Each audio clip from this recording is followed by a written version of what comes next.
बिस्मिल्लाहिर्रहमानिर्रहीम, अस्सलाम वालेकुम नाज़रीन। मैं साकिब। आज सुप्रीम कोर्ट ऑफ पाकिस्तान में एक अहम केस की समाअत हुई जिसमें अरशद शरीफ कत्ल केस के हवाले से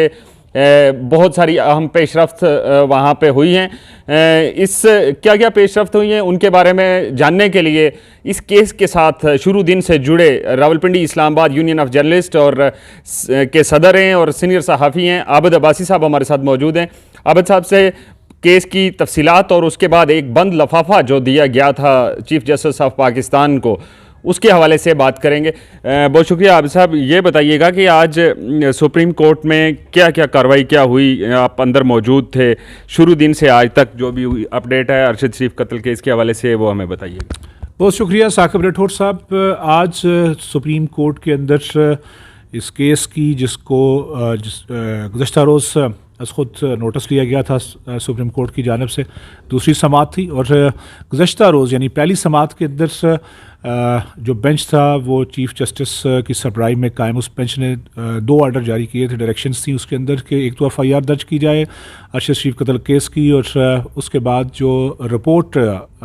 इंक्वायरी कमेटी ने वहाँ फैक्ट एंड फाइंडिंग कमेटी ने मरतब की है वो सुप्रीम कोर्ट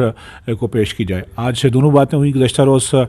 ख़ासकर से जो FIR थी वो दर्ज हुई और वो आज कोर्ट में पेश कर दी गई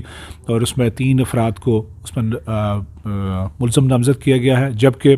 आज फैक्ट एंड फाइंडिंग जो रिपोर्ट थी इस केस के हवाले से जो हुकूमत पाकिस्तान की कमेटी वहाँ पर गई थी उसने सुप्रीम कोर्ट को पेश की और तकरीबन ये कोई 580 सफ़ात 82 सफ़ात पर मुश्तमिल है। 550 से ज़ायद सफ़ात हैं इसके जिस पर ये फैक्ट एंड फाइंडिंग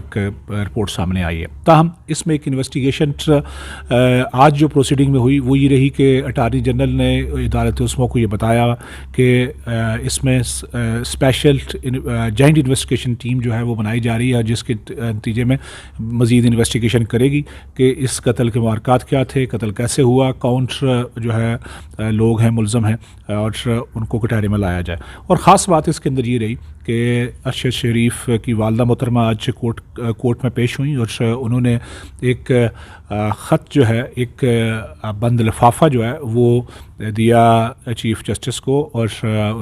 जब ये समाअत जारी थी, चूँकि उस समाअत के दौरान चीफ़ जस्टिस ने अरशद शरीफ साहब की फ़ैमिली और ख़ासकर से उनके वालदा मोहतरमा को रोस्टम पर बुलाया और कहा कि आप कुछ कहना चाहती है, तो उस पर उन्होंने वहाँ पर वो बंद लिफाफा दिया और उसमें कुछ नाम जो उनके जहन में या उनके मुताबिक जो है वो इस कत्ल के पीछे हो सकते हैं और उन्होंने वो लिफाफा दिया। ताहम अब वो चीज़ें सामने आएंगी कि उसमें मज़ीद क्या क्या हो सकता है और इस पर अदालत उस्मा ने एक डायरेक्शन दी, हिदायत जारी की अटार्नी जनरल को कि वो बयान रिकॉर्ड करें अरशद शरीफ की वालदा मोहतरमा का और उनके पास जाएं, उनके घर जाकर ये बयान रिकॉर्ड किया जाए और जिस तरह वो कहती हैं वैसे उनका बयान रिकॉर्ड होना चाहिए। तो चूँकि आज की प्रोसीडिंग के बाद ये मामला कल की समाअत पर चला गया और अब सुप्रीम कोर्ट में कल समाअत होगी। चूँकि हमने इसके अंदर यानी PFUJ ने इसमें एक ख़त लिखा था चीफ़ जस्टिस ऑफ पाकिस्तान को जिसमें इस्तदा की गई थी कि आप आज ख़ुद नोटिस लें। ये एक ऐसा मामला है कि जिसमें पूरे पाकिस्तान की जर्नलिस्ट कम्युनिटी को ख़ास बहुत तशवीश है और ख़ासकर हम ये समझते हैं कि जो आए रोज़ के ख़तरात हैं इस वक्त जर्नलिज़म के हवाले से उससे मज़ीद ये ख़दशात बढ़ते चले जा रहे थे कि जर्नलिस्ट कैसे आज़ार राय के हवाले से अपना काम कर सकते हैं या उन मसाइल की निशानदेही कैसे कर पाएंगे जो सिस्टम के अंदर मौजूद हैं और उनकी जानों के ऊपर ख़तरा लाहक हो जाते हैं। और ऐसे आलम में PFUJ ने इसके अंदर फ़रीक बनने का फ़ैसला किया और इस मामले में हमारी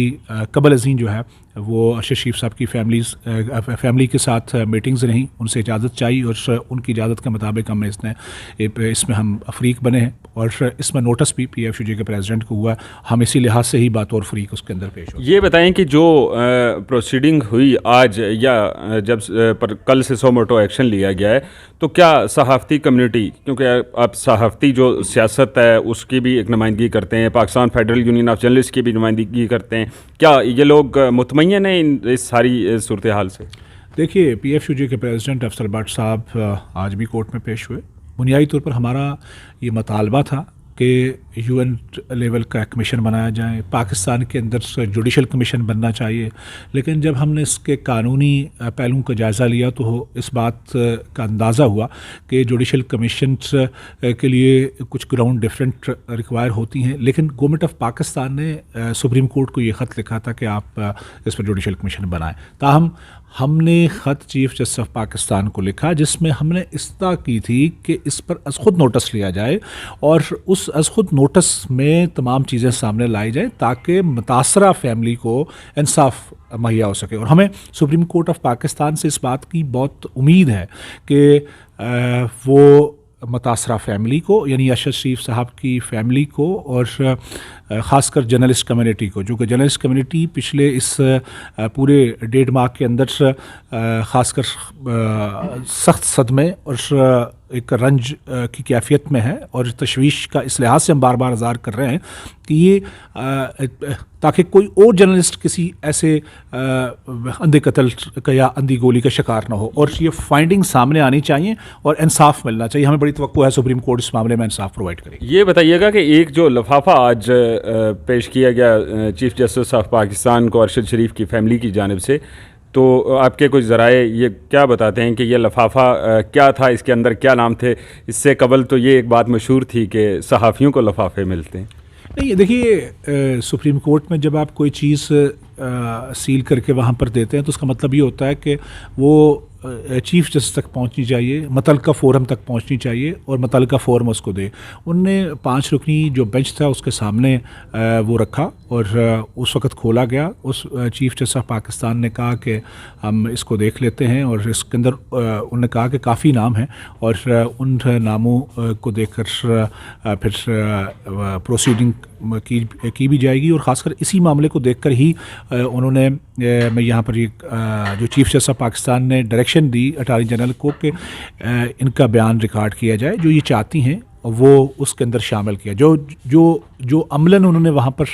प्रेजेंट किया, बेसिकली उनके जहन के अंदर, मतलब जो अरशद शरीफ साहब की वालदा मोहतरमा थी, उन्होंने जिन खदशात का जिक्र किया था या ख़ासकर जो नाम उन्होंने वहाँ पे दिए वो ज़ाहिर कोर्ट के अंदर दिए गए और अब वो उनके बयान या उस रिकॉर्ड का हिस्सा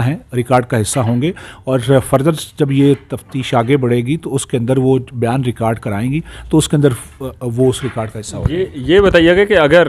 जो लिफाफा है वो खुला, उसके अंदर कुछ पाकिस्तान की ताकतवर तरीन शख्सियात के भी नाम हुए, तो क्या PFUJ या RIUJ इस अरशद शरीफ की फैमिली के साथ जाएगी कि इन लोगों के ख़िलाफ़ FIR की जाए? देखें, हम अरशद शरीफ साहब की फ़ैमिली के साथ हैं। हम मुतासरा फैमिली को इंसाफ की फराहमी तक बिल्कुल खड़े रहेंगे। हम ये चाहते हैं कि आइंदा कोई जर्नलिस्ट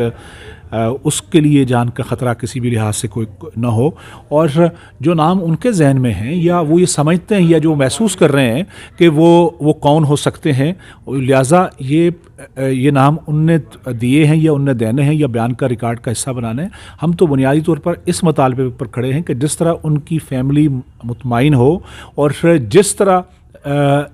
वो समझते हैं कि इंसाफ के तमाम तर तकाज़े पूरे करके और मुतासरा फैमिली को और अरशद शरीफ को इंसाफ प्रोवाइड किया जा सके। हम हर मुमकिन PFUJ, RIUJ और पाकिस्तान के तमाम जर्नलिस्ट इस मामले में बड़े साफ खड़े हैं। बहुत शुक्रिया आबिद साहब, आपने हमें वक्त दिया। ये थे आबिद अब्बासी जो इस वक्त PFUJ और RIUJ की नुमाइंदगी कर रहे थे और अरशद शरीफ कत्ल केस के हवाले से होने वाली पेशरफ्त पर गुफ्तगू कर रहे थे।